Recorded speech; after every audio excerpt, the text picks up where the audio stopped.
Thank you very much for having me to speak to you today. First, let me compliment Mrs. Rajavi on that powerful address.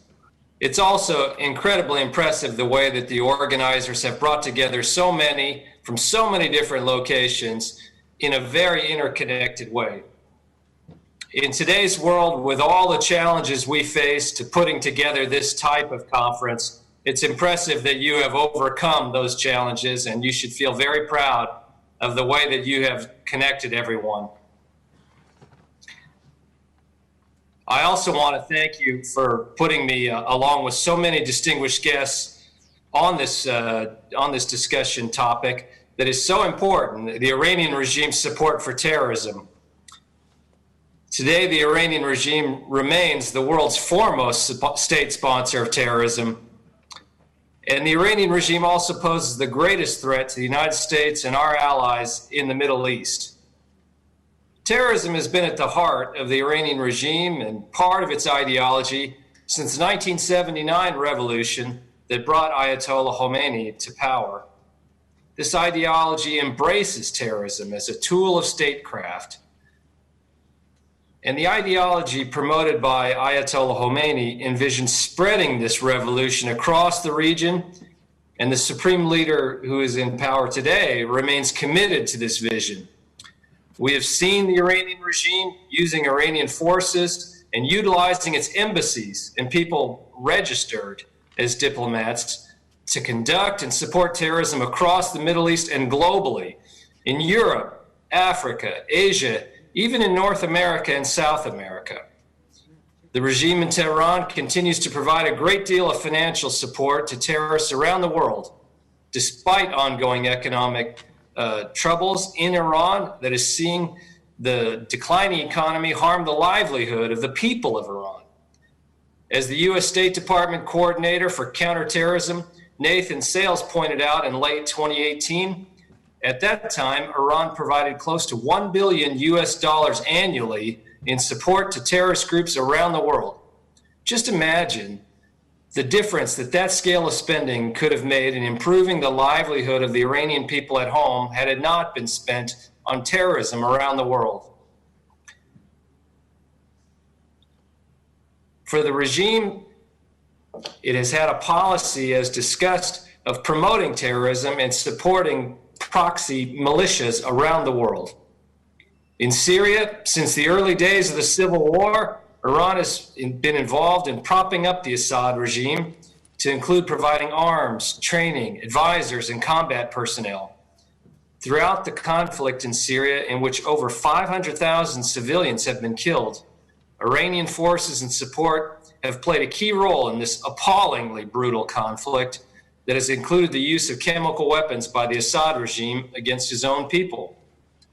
In Iraq, the regime in Tehran has backed Shia militias like the Badr organization, Astab al-Haq, and Khatib Hezbollah, who have long served as reliable partners for Tehran, including conducting attacks on U.S. military personnel in Iraq from 2003 to 2011 using Iranian-provided munitions. Using these Iranian-provided weapons, these groups were responsible for over 600 U.S. personnel killed in Iraq between 2003 and 2011. Elsewhere in the region, Iran maintains strong ties to the terrorist group Hezbollah in Lebanon. In recent years, as the State Department has publicized, Hezbollah operatives have been caught preparing attacks in places like Azerbaijan, Bolivia, Cyprus, Egypt, Peru, and Thailand. Hezbollah weapons caches have been discovered in the Gulf, in Europe, in Asia, and Africa. In 2012, Hezbollah bombed a bus in Bulgaria, killing 5 Israelis and 1 Bulgarian. In 2018, Iranian operatives were arrested for planning attacks in Denmark, France, Albania, and authorities in Austria, Belgium, and Germany arrested operatives planning attacks. The regime also provides support to Hamas and other Palestinian groups, Shia militias in Bahrain, and the Taliban in Afghanistan. In Yemen, Iran has supported the Houthi rebels with financial assistance, weapons, military training, and operational advice. And let us not forget that in the year 2011, the Quds Force, allegedly was involved in a plan to assassinate the Saudi ambassador to the United States at a restaurant in Washington, D.C.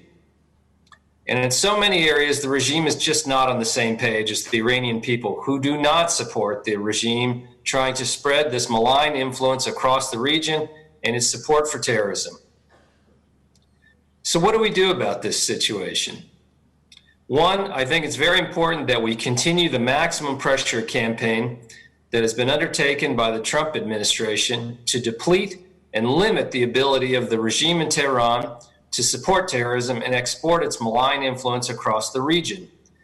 We have seen the maximum pressure campaign substantially reduce the ability of the regime to support terrorism abroad. Across the board, the U.S. Treasury Department and the State Department have been very active in designating and sanctioning individuals, organizations, and sectors of the Iranian economy. As Mrs. Rajavi discussed, it's very important that this complex web of cutouts and front companies, individuals, and the financial tools that are used around the world must be targeted and attacked. And the private sector plays a key role in this. Companies need to be very careful in understanding who they are dealing with to prevent them from being involved in supporting these kinds of terrorist or illicit actions. In the United States, the FBI and the State Department have also stepped up things like the Rewards for Justice program that offers rewards for information on Iranian-sponsored terrorism. A second thing that we need to continue to do is use U.S. military forces to work with partners in the region to deter and, where necessary, take steps like the strike on Qasem Soleimani to restore deterrence and to deter further terrorist attacks where we see that deterrence fraying. We can't be afraid that when necessary to take very firm, decisive action. Third, it's very important that we continue to buttress and restore relationships between the United States and allies, including in law enforcement cooperation. We have to have that cooperation across the full spectrum of diplomatic, military, economic activities like those led by the Treasury Department and our law enforcement intelligence agencies. Finally, we need to recognize that terrorism is a part of the fabric of this regime in Tehran. It has been since the start and remains so today. This means that things like Iranian embassies and so-called diplomats will continue to be employed in supporting terror. Countries must act accordingly to very closely monitor and surveil the activities of those Iranian diplomats posted abroad. And in some cases, like we have seen in Albania, they will need to shut down embassies that support terrorism.